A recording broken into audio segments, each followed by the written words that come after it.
Hello and welcome to WEBfactory 2010. In this tutorial, we're going to demonstrate the powerful security features of WEBfactory Smart Editor. To achieve this, we will create a new project and configure a button control for using authorizations. Once our project is created, we will need to add the user login dialog from the security category from the toolbox. Into the toolbox, look for the security category. So drag the user login dialog on the page. The next control we need is the button control, which can be found into the buttons category. So expand the buttons category and take the button control onto the page. Okay, now let's start configuring the button control to write the set.to signal. For this, select the button control and go into the property inspector and find the signals category. Under the signals category, you are gonna find a signal name option. The signal name option will allow us to choose a signal from our server to use in this button. So click on the three-dot button and select the set.to signal from the signal list. You can see the set.to signal being assigned to the button. Now the next step is going into the general settings of the button and writing a symbolic text. In our case, the symbolic text will act like a label for our button. So we're gonna write button 1 as our button title. Now the value option over here, it allows us to set the value that the button will write to the set.to signal.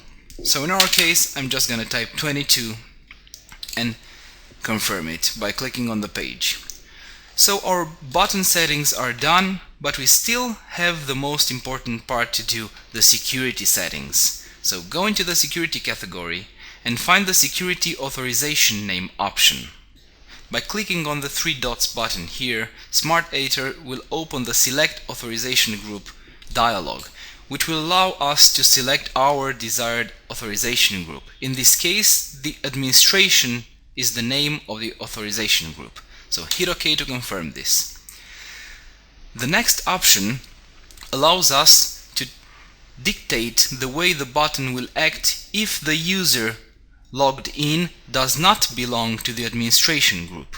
So in case the user does not belong to our group, the button will be either disabled or hidden. In our case, I'm just gonna leave it on disabled so we can see how it acts better. Let's take a closer look on our project. Click the Run button from the ribbon. Once our project is loaded, you can easily see that the button 1 is not active because no user is logged in. To test this, we're gonna hit the Login dialog button.